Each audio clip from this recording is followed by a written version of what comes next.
gonna show absolutely no contrast whatsoever. I think I'm gonna get a different shirt.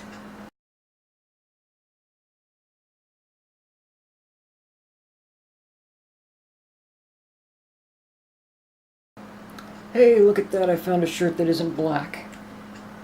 Hey, well, it's not a great contrast, but at least it's not black. Anyway, so I wanted to do this as a quick follow-up to my review, sort of a review thing that I did back in January when I won this in a contest. This is the Prohibited in the 5th Degree vaporizer. It's the, the one that everyone's all excited about because it's a big battery with a 3-stage heating process, and it comes with either the herb chamber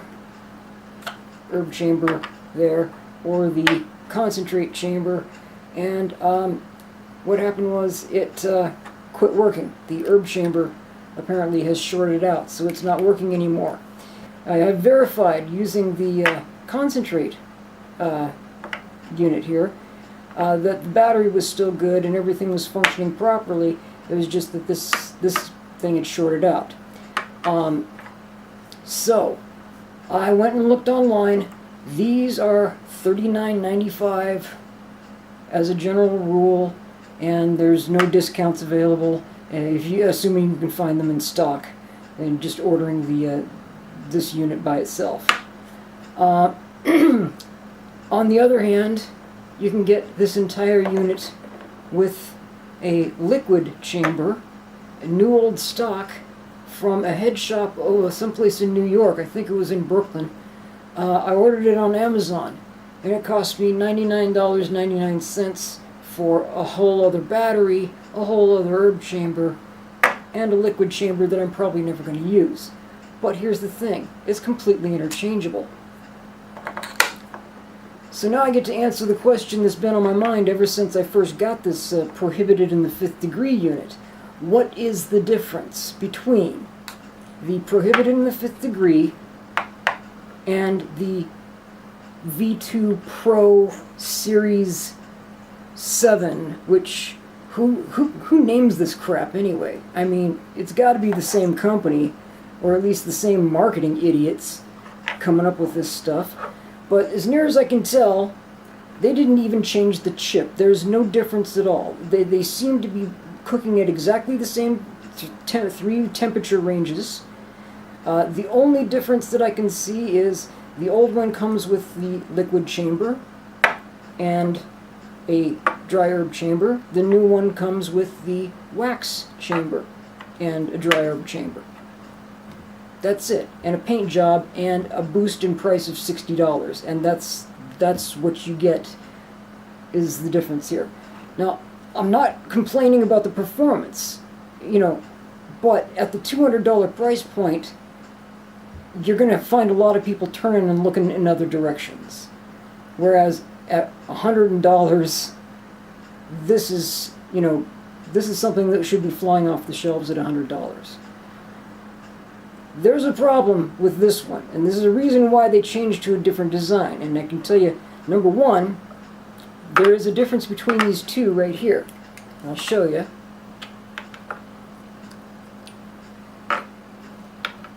You're getting an extra 1/4 inch of filtering, if you want to call it that. I should also point out that this thing, this combination right here, the malfunctioning dry herb chamber with the 5th Degree battery unit, I have no idea how many cycles I have put this thing through, but I am amazed that it hasn't quit already. It's been just shy of a year that I've been using this thing as, well, not quite a daily driver, but when I get into the dry herb sessions, I usually do them end to end until the battery dies and then move on. So yeah, it's served me well. I got no complaints with the function of this combination, other than the fact that this thing quit on me. So now I got another one. Yay team. Okay, I adjusted the camera slightly so you might be able to see what I'm talking about here.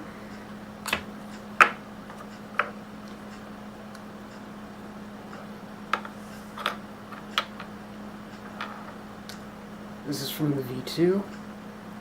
And this is the one that doesn't work anymore. You can see the mouthpieces, the filters, if you want to call it that. The air passageway has an extra 1/4 inch of depth to it on the new version. That's the only difference that I can see. Anyway, but here, I will show you what the failure state looks like. I hope this doesn't risk the battery in any way, shape, or form, but just want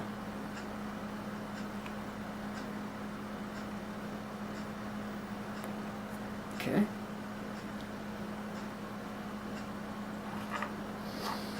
Let's get these guys out of the way.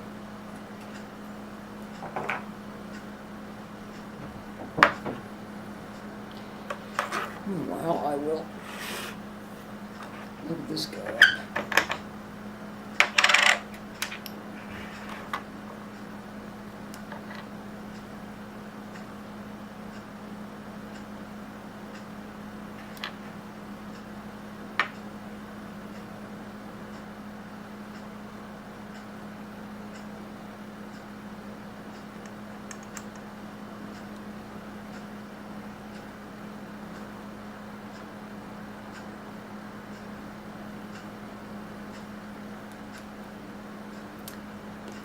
And there you have it. It runs up apparently in an uncontrolled escalation of temperature. It trips the thermals and shuts itself off.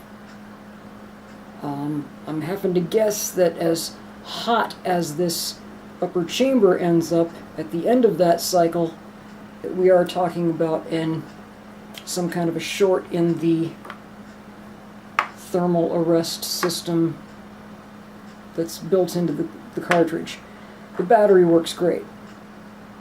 And I have no idea how much longer I've got in it, but, you know, it seems to be working just fine. Anyway, I like the capacity on these. Seems like you can get over 1/2 gram of grind up in these. Don't want to pack them down too tight.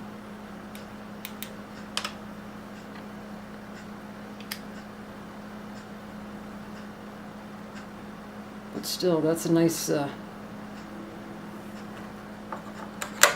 dense pack. Now, of course, this is the new one. This is the new herb cartridge that came with the V2 unit that I just ordered.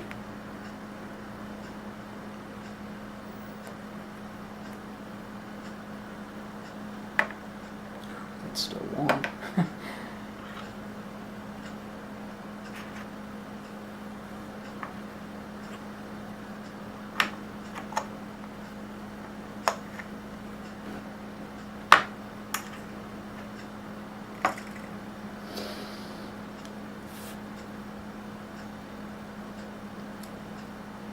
And there it goes to the amber, meaning that it's reaching temperature and it's up to temp. And we're going.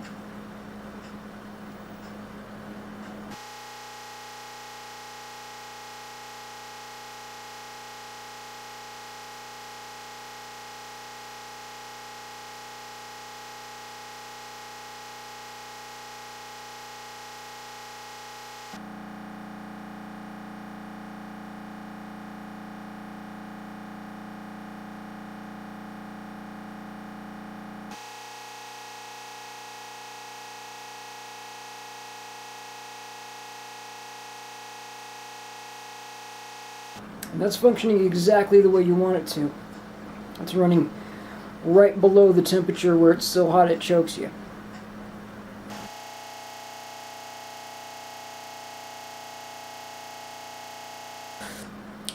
Good flavor. Not too dense a vapor, but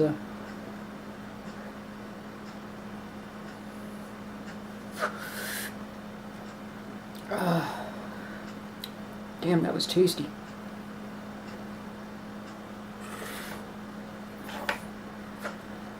Alright, get that all clean and cool, and we'll take a look at how it roasts